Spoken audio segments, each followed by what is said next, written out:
Hi friends, now it is time to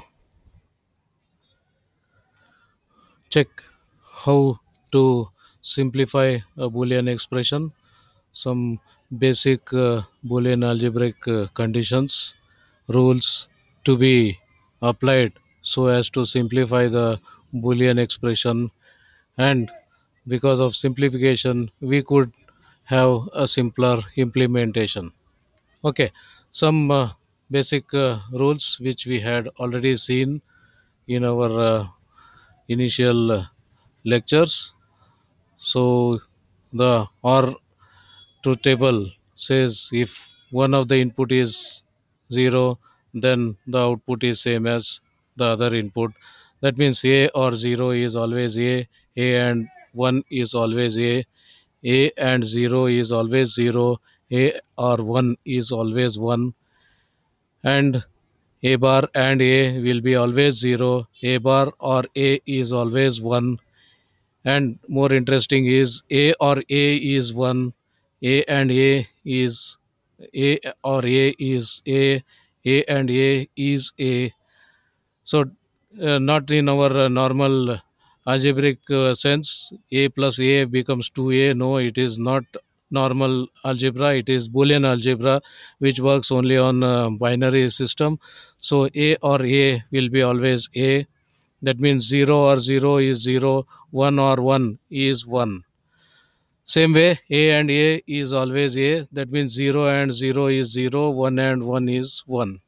So, using these simple rules, we can try to simplify, and let us get back to our previous problem. And it says D bar or D bar and P bar and M, or D bar P and M bar, or D bar and P and M. And looking at the table, we had made an analysis and said that if it was D bar and P or M, that makes the truth table as per requirement. If D is 0, then irrespective of P or M, the output will be, if D is 1, that is if it is day, then D bar will be 0. So 0 and anything will be 0. Therefore, for all the last four conditions, it is going to be 0. That's what we wanted. But if D is equal to 0, then D bar will be 1. Then either P should be 1 or M should be 1 or both should be 1 only. Then it will be, output will be 1. When both P and M are 0, only then output will be 0. That's what we had seen. But how to prove it algebraically?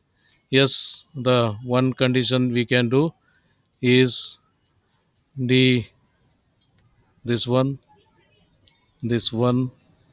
let us write as it is, whereas this, let us use this condition, and we can write this two times.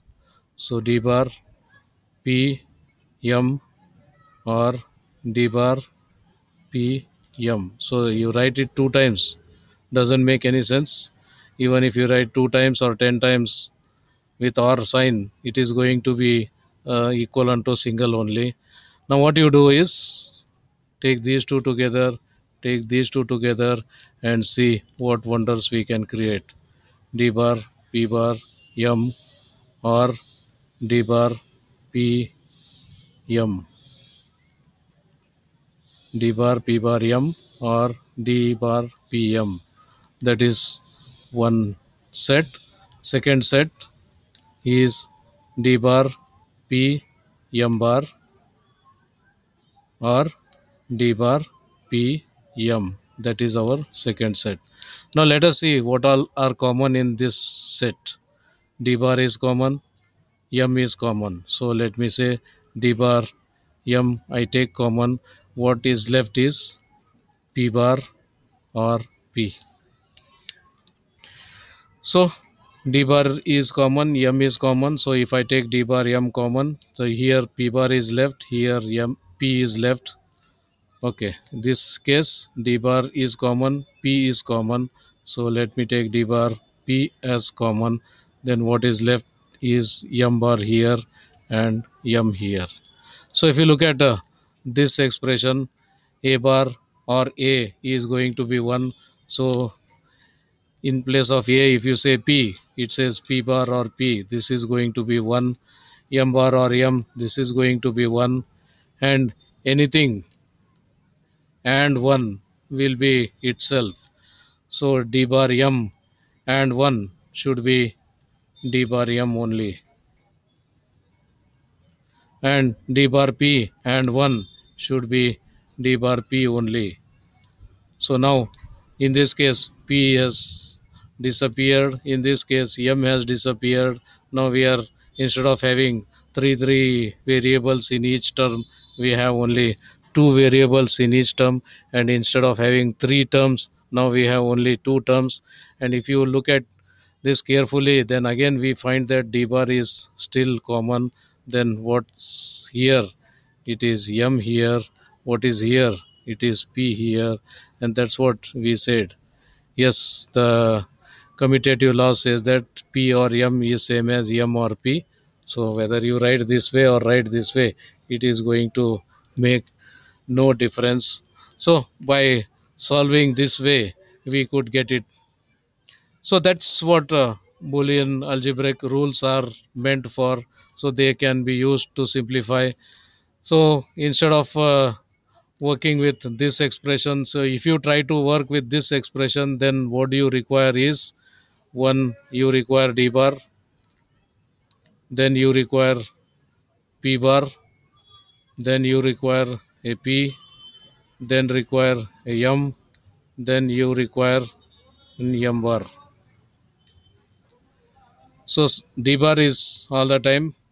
Sometime p bar is required, sometime p is required, sometime m is required, sometime m bar is required. Therefore let me simplify this and try to get it. So the first one says d bar p bar m.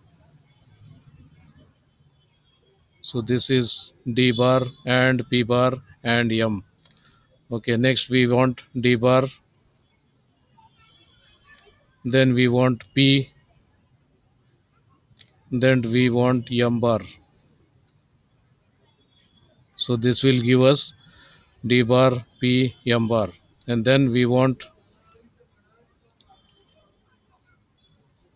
d bar again, then we want p, then we want m. So here we get d bar p bar m, here we get d bar p m bar, and here we get d bar p m, and all these three have to be ORed.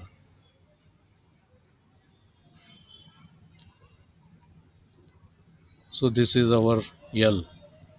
So if you try to implement as it is, this is the complicated circuit we need to use. Instead, if you can simplify it using little extra efforts, then we get d bar and m or p, and that's what uh, gets us this simpler circuit, d bar m or p. So I have missed some not gates required. So this actually, there was d, and from d we had d bar. There was p, so from p we had p bar. There was m, and from m we had m bar. That means we need three NOT gates here to get d bar, p bar, m bar, and then we get three AND gates and one OR gate. So totally 1, 2, 3, 4, 5, 6, 7 gates are required to solve the same problem. Whereas after doing this circus, we could simplify with 1, 2, 3 gates only. So this is not the correct way of analyzing. We need to analyze a number of input wise. Then if you look at it, this is one input, two, three, four, five. So we have five inputs, three gates. Whereas here, one,